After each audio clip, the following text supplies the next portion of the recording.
Let us begin with a simple but urgent question. What happens when global powers collide not only with words, but with warnings that carry the weight of military and economic consequence?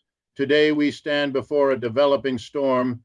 China has issued a stark message to former US President Donald Trump: stay away from Venezuela. This is not just a diplomatic quarrel. This is a signal of panic, of escalation, and of shifting balances of power that the world cannot afford to ignore. To understand the gravity of this moment, we must place it within the broader canvas of global economics and geopolitics. Venezuela, long a nation caught in the web of oil wealth and economic crisis, has become more than a domestic issue. It has become a strategic battlefield. The United States, for decades, has viewed Latin America as its backyard, yet today, that so-called backyard is being contested by China, Russia, and other rising powers. The question is, will the US accept a multipolar world, or will it fight tooth and nail to preserve dominance? China's warning to Trump is not merely about Venezuela, it is about setting boundaries. Beijing is saying enough. It is a declaration that the era of unilateral American intervention is ending, and let us not forget the economics at play. Venezuela holds the world's largest proven oil reserves. For Washington, control over that energy is power. For Beijing, access to that energy is survival. The stakes are as high as they come. Now, let us ask ourselves another question. Why the panic? Because crises like these expose deeper weaknesses in the global order. The US economy, despite its size, is weighed down by debt, inequality, and a working class squeezed tighter every year. China, despite its rapid growth, faces slowing expansion and internal challenges. Venezuela itself struggles with inflation, shortages, and political instability, and yet in this chaos, global superpowers circle like vultures, each trying to extract, to control, to dominate. And so when we hear the phrase, stay away from Venezuela, it is not simply a message to one politician. It is a warning to an entire system of empire, of intervention, of economic bullying. The panic increases because the old order is cracking, and no one knows what the new order will look like. Will it be multipolar, cooperative, and democratic, or will it be another round of violent clashes between empires, leaving ordinary people to pay the price? Let us reflect on this. The crisis over Venezuela is not just about oil, or Trump, or even China. It is about the future of global power itself. The world is watching closely. The world is asking, who will shape the 21st century? And more importantly, will ordinary people have a say in that shape, or will they once again be pushed aside by the struggles of the powerful? China's direct warning to Donald Trump, stay away from Venezuela, is more than a passing remark in the crowded world of international diplomacy. It is a message weighted with strategy, history, and global consequence. Rarely does Beijing choose to speak in such blunt terms to a former US president, and when it does, the world should pause and ask, why now? And why Venezuela? The answer lies in the intersection of oil, power, and influence, and in the deeper struggle between a declining American dominance and a rising Chinese presence on the world stage. At the heart of this warning is Venezuela itself, a nation that holds the largest proven oil reserves on the planet. For decades, the United States has treated Venezuela not only as a source of energy, but as a key node in its broader control of Latin America. Washington has intervened, sanctioned, and attempted regime change in Caracas, always under the banner of democracy, but usually with oil flowing in the background. China's decision to send a sharp message to Donald Trump is a sign that those days of unchecked US intervention are no longer going unchallenged. Beijing is effectively drawing a line in the sand. Venezuela, and by extension Latin America, is no longer an uncontested backyard of American influence. But what makes this warning so significant is not only its directness, but its timing. Consider the global context. China is facing mounting economic challenges at home, from slowing growth to a fragile real estate sector. The United States, meanwhile, is grappling with political polarization, debt, and its own waning credibility abroad. Venezuela's oil becomes a pressure point where both powers see an opportunity. For Washington, a chance to reassert dominance. For Beijing, a chance to secure vital energy supplies and expand its footprint in the Western Hemisphere. The warning to Trump was not just about one man, but about sending a message to America's entire political establishment. Interference in Venezuela will be met with consequences. The choice of Trump as the target is also telling. Trump represents not only a political figure, but a style of U.S. foreign policy that is blunt, transactional, and unapologetically interventionist. He openly entertained the idea of military action in Venezuela during his presidency, a break from the more veiled language of previous administrations. By warning Trump, China is preemptively addressing the possibility of his return to the White House and the kind of aggressive posture he could bring back to global politics. It is as if Beijing is saying, "We know what you did before, and we will not allow it again." What makes this moment even more engaging is the atmosphere of rising panic it creates on the global stage.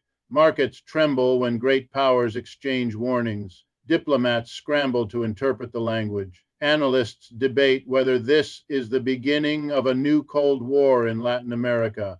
And ordinary citizens, from Caracas to Washington to Beijing, are left wondering, is this a prelude to confrontation or a reminder of how fragile global stability has become? The hook here is the uncertainty itself. Nobody knows how far the United States is willing to go in reasserting influence in Venezuela, and nobody knows how far China is prepared to go in stopping it.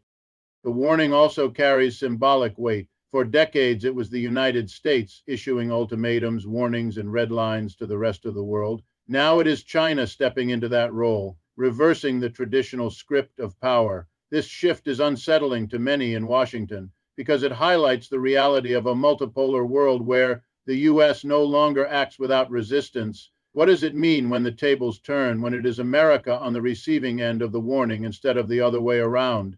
That question alone should send a chill through policymakers and investors alike.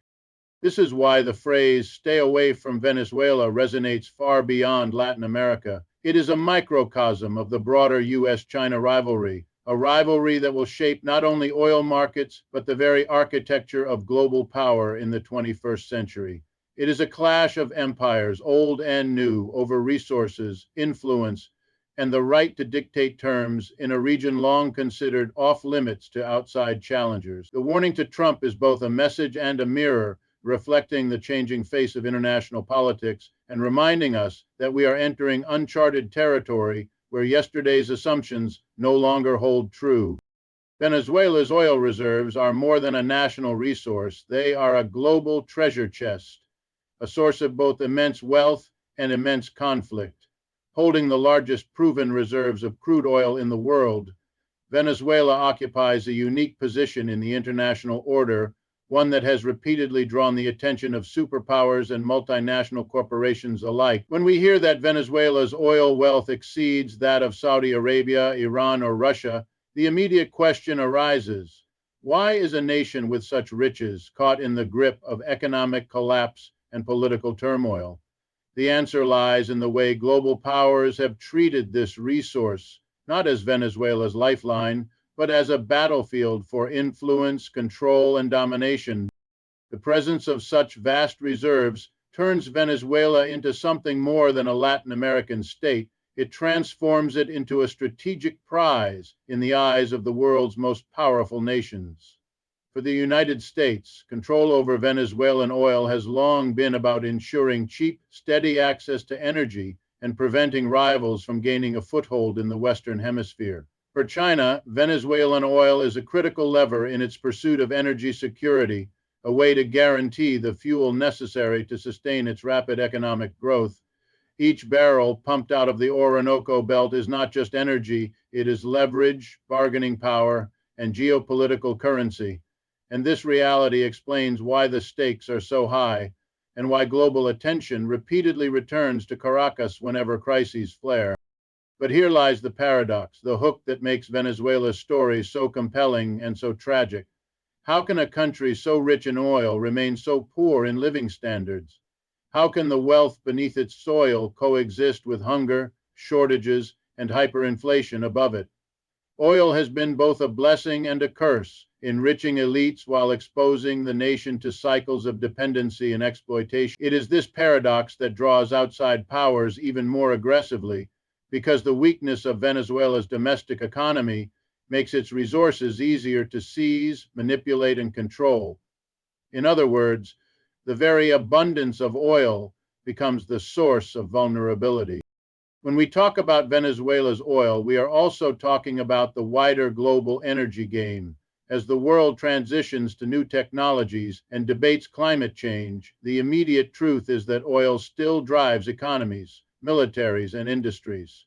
Whoever controls Venezuela's reserves controls a piece of the global future. This explains why sanctions, diplomatic isolation, and even open discussions of regime change have been tools used by Washington in different ways, countered by Beijing and Moscow. Behind every political headline about protests in Caracas or disputes over elections lies the shadow of oil. It is the invisible hand shaping alliances, conflicts, and warnings like those we now see between China and Trump. What is often overlooked, however, is how this struggle impacts ordinary Venezuelans. Imagine living in a country sitting on oceans of crude oil, yet standing in long lines for food and medicine. Imagine being told that your nation is rich beyond measure, yet experiencing one of the highest inflation rates in modern history. This contradiction is not an accident. It is the outcome of a global system in which resources are rarely allowed to serve those who live where they are found. Instead, oil wealth becomes a magnet for foreign interests, each seeking to carve out their share while citizens watch their livelihoods erode. The geopolitical tug-of-war over Venezuela's oil also reveals a broader truth about the balance of power in today's world. The United States is determined not to let China secure long-term energy access so close to American shores. China, on the other hand, is willing to take financial risks, invest heavily, and even absorb losses in order to secure a stable supply of crude. Venezuela thus becomes more than a supplier. It becomes a chessboard square in the great power game of the 21st century, and the oil beneath its soil is the piece that both players want to claim. So the question is no longer whether Venezuela's oil matters, but rather who will decide its future use, and to whose benefit will it flow. Will it be the Venezuelan people themselves, finally breaking free from decades of exploitation, or will it be foreign powers whose interests dictate the direction of pipelines, trade deals, and political outcomes? This is the hook that keeps Venezuela at the center of global news.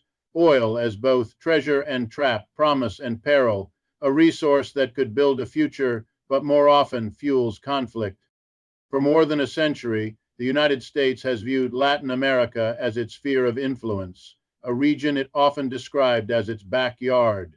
From the Monroe Doctrine of the 19th century to Cold War interventions in the 20th, Washington has operated under the assumption that no outside power would be permitted to gain a foothold there.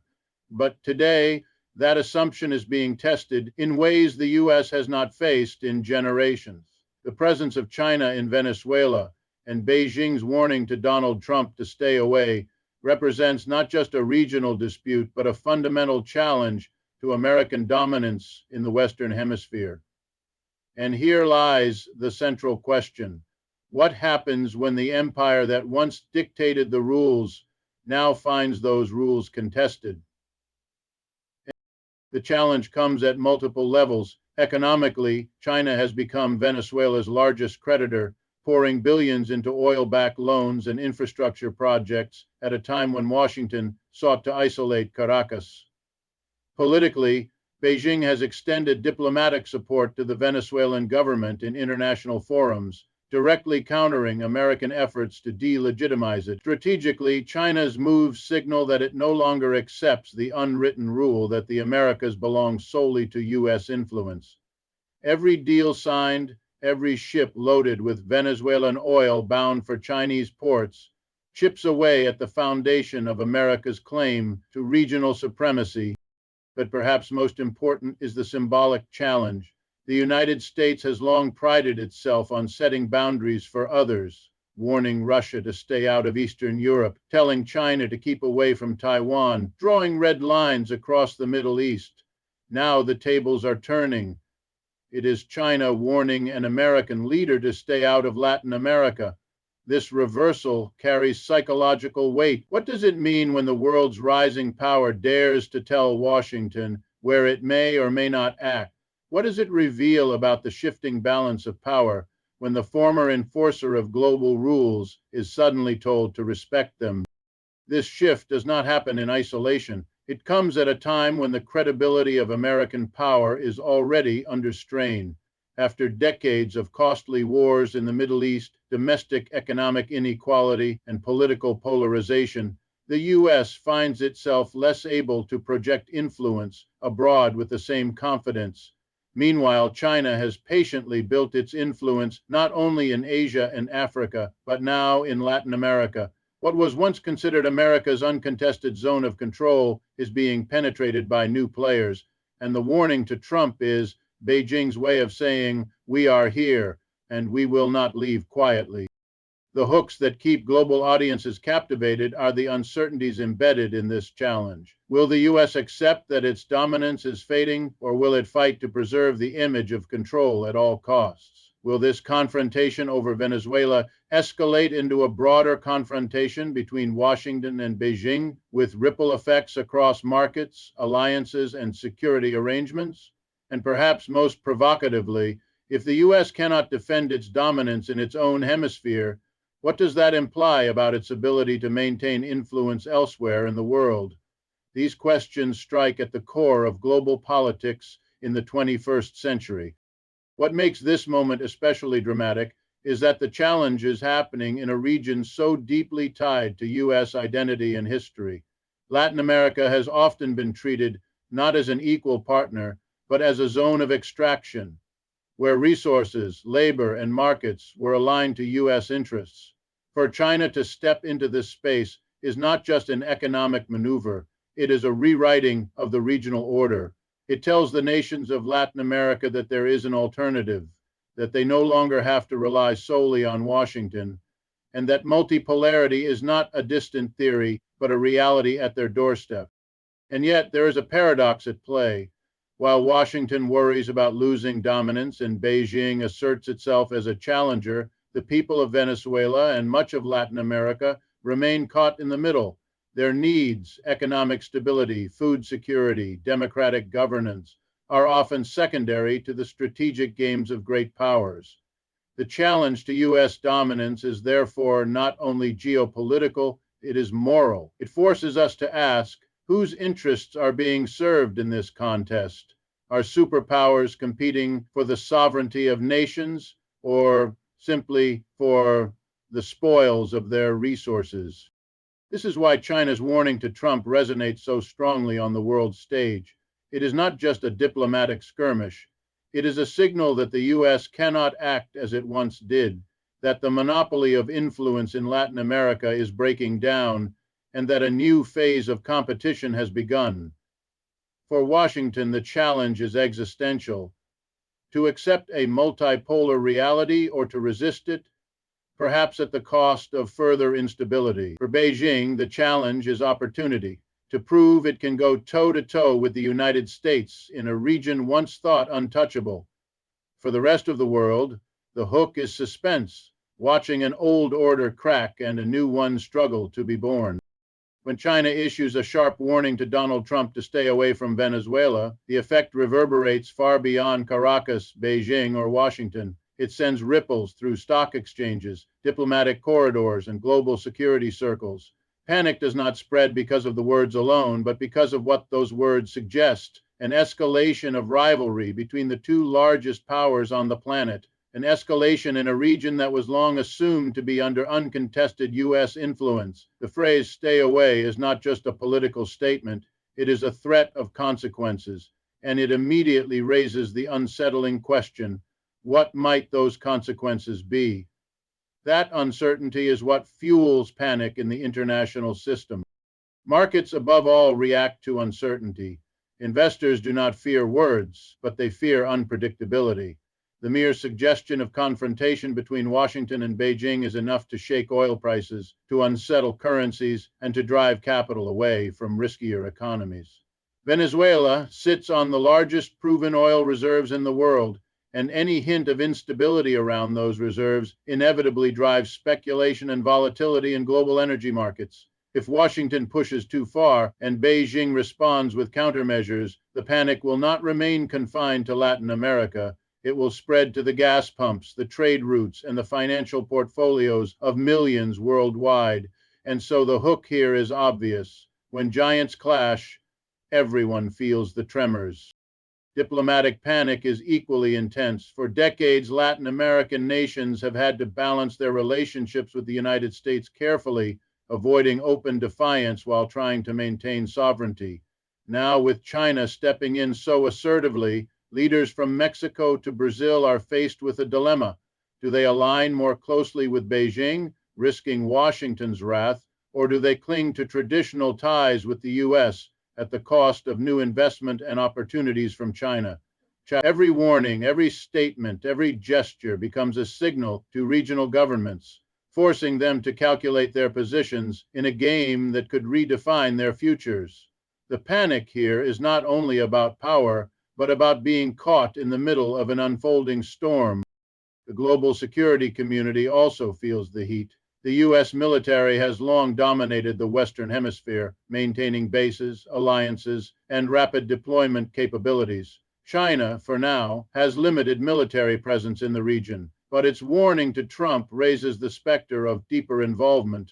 Will China begin to back Venezuela with not only money and trade, but with technology, arms, or even security guarantees? If so, Washington would see it as a direct threat, prompting further escalation. And here lies another hook. Is this the start of a new Cold War in Latin America?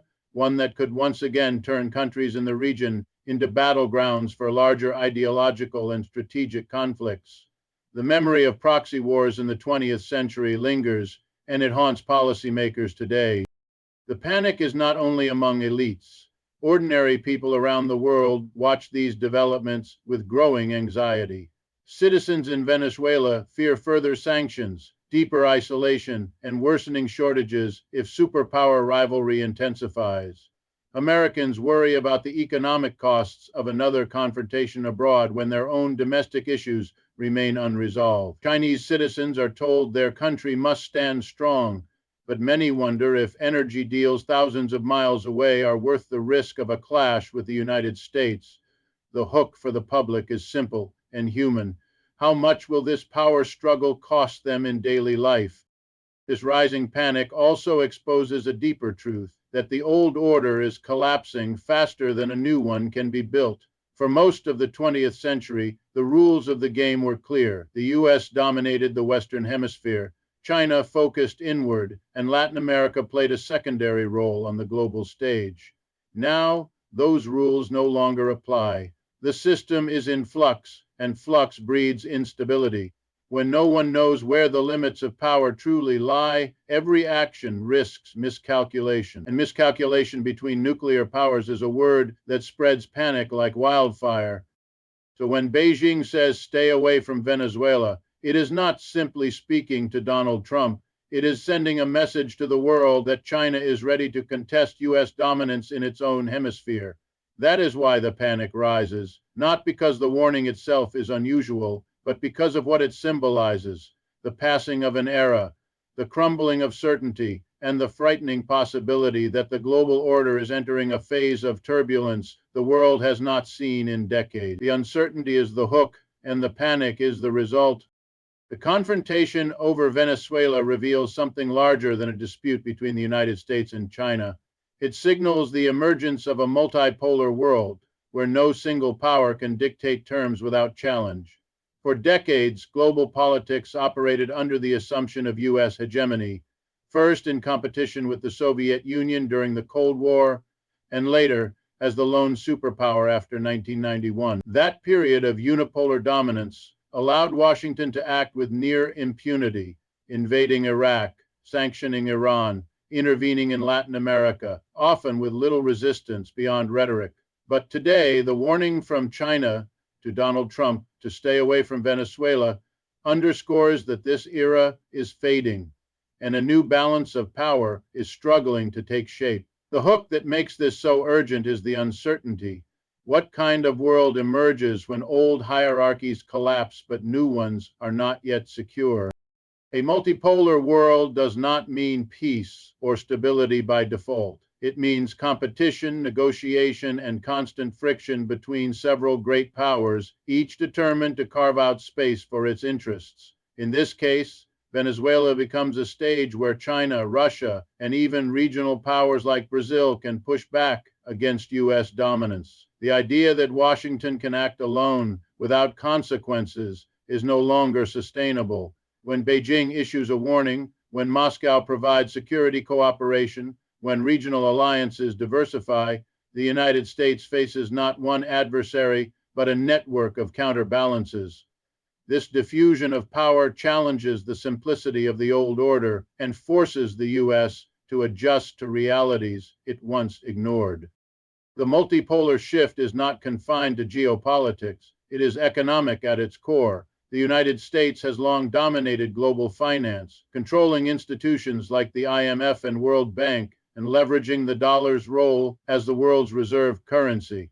Yet China has built alternative channels, creating development banks, expanding the Belt and Road Initiative, and using its economic weight to secure resources like Venezuelan oil. The warning to Trump is symbolic of this broader economic competition, where Washington's sanctions are met with Beijing's loans and U.S. blockades are countered by Chinese trade agreements. The hook here lies in the economic paradox. While the U.S. seeks to isolate Venezuela, China sees opportunity in engagement, turning America's strategy against itself. What makes the situation more complex is the role of smaller states. In a multipolar world, nations like Venezuela, once marginalized, now find leverage by playing great powers against each other. Caracas can turn to China for investment when Washington imposes sanctions. It can deepen ties with Russia for military cooperation when the U.S. threatens intervention. It can engage with Turkey, Iran, or other mid-sized powers seeking influence. This flexibility provides a survival strategy for weaker states, but it also intensifies the competition among larger ones. The hook here is that nations once thought powerless now hold bargaining chips, forcing the great powers into positions they would have dismissed decades ago. The multipolar reality also shifts perceptions among ordinary people worldwide. Citizens in Latin America, Africa, and Asia see that there is no longer only one path dictated by Washington and its allies. They can now look to Beijing, Moscow, or even regional partners for alternative models of development, finance, and security. This does not necessarily mean better outcomes, but it does mean more choices, and choices create tension for the U.S. as it seeks to maintain influence. The psychological impact is profound. The aura of inevitability around American dominance has cracked, and in its place emerges a world of contested futures. Yet this multipolar transition is inherently unstable, unlike the clear bipolar order of the Cold War, with its defined spheres of influence and its balance of terror. Today's system is far more fluid. Alliances are flexible, partnerships are transactional, and loyalties shift depending on circumstance. The warning to Trump is one piece of this puzzle, China signaling that it is ready to defend its interests in a region long dominated by the U.S., but tomorrow it might be India challenging China, or Europe recalibrating its dependence on America. The world is no longer organized around a single anchor, and that lack of clarity fuels both opportunity and fear. What grips the imagination, what pulls the global audience in, is the suspense of not knowing where this transformation will lead. Will multipolarity bring greater balance, forcing powers to negotiate and compromise more often, or will it bring chaos as rivalries multiply and conflicts erupt in unpredictable places? Will the Venezuelan crisis become a model of how powers clash in the new order, or a warning of how quickly competition can spiral into confrontation? These questions are not abstract. They shape the choices of leaders, the flow of capital, and the daily lives of ordinary citizens. The world is moving away from the simplicity of unipolar dominance, but toward what? That is the hook that keeps everyone watching. In every great power struggle, amid all the speeches, sanctions, warnings, and strategies, it is the ordinary people who bear the heaviest burden. Venezuela is no exception. While Washington and Beijing exchange sharp words, while oil reserves are discussed in the language of assets and leverage, the Venezuelan people live through a daily reality defined by scarcity, instability, and survival. The world talks of multipolarity in geopolitics, but in Caracas, Maracaibo, or Valencia, families are lining up for food, waiting hours for medicine, and watching their wages evaporate in the face of relentless inflation. The hook is painfully clear. When superpowers clash, the struggle is written not only in policy, but in the stomachs of the hungry and the hopes of the young. Venezuela, despite its extraordinary natural wealth, has been trapped in a cycle of crisis for years. Hyperinflation has reduced salaries to meaningless figures, forcing millions to abandon their homeland in search of stability elsewhere.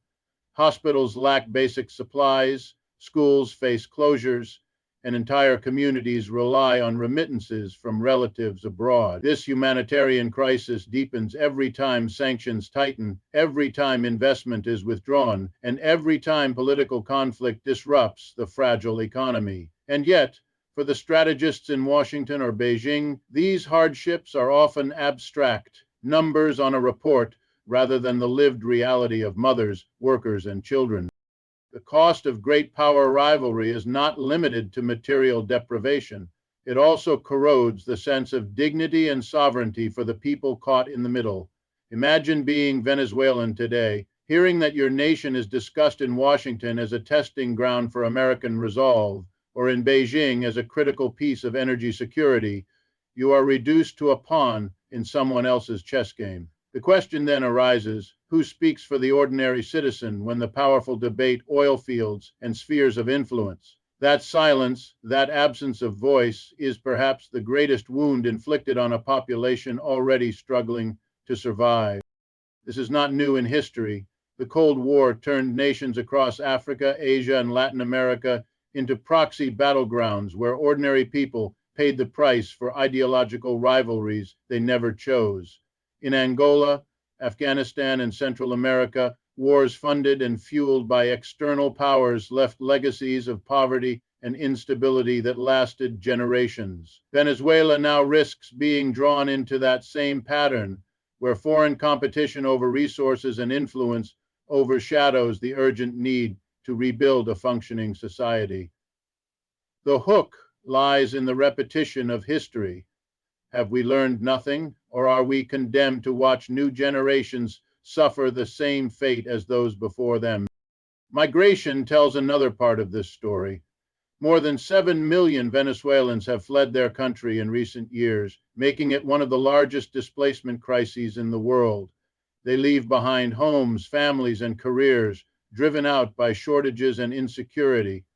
This exodus has reshaped the region, straining neighboring countries and creating both opportunities and tensions. Each migrant carries with them not just a personal story of struggle, but also a reminder of the human cost of political failure.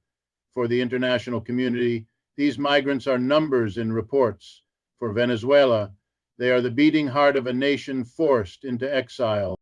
Even within the country, resilience has become both a necessity and a burden. Communities improvise ways to cope with shortages, creating networks of barter, mutual aid, and solidarity. Families stretch every resource, turning scarcity into survival. Yet resilience should not be mistaken for acceptance. The Venezuelan people are not passive observers of their fate. They are active in seeking solutions, even if the structures of global power continue to push them into the margins. The tragedy is that their creativity and endurance are overshadowed by the louder voices of foreign leaders threatening one another over oil and influence. The deeper question, the hook that should haunt every global audience, is this. If the world's largest powers cannot resolve their rivalries without sacrificing the well-being of ordinary people, then what is the purpose of global leadership? What legitimacy can Washington or Beijing claim if their victories come at the expense of human lives struggling in the streets of Caracas? The crisis in Venezuela is not just a test of influence, it is a test of morality, of whether the international system can evolve to protect people rather than exploit them. So while analysts debate strategy and leaders issue warnings, it is crucial never to lose sight of the truth. Behind every headline about sanctions or oil, there is a family waiting for bread. Behind every diplomatic statement, there is a child hoping for a future. And behind every clash of powers, there is a nation whose people are asked yet again to pay the highest price for a game they never chose to play.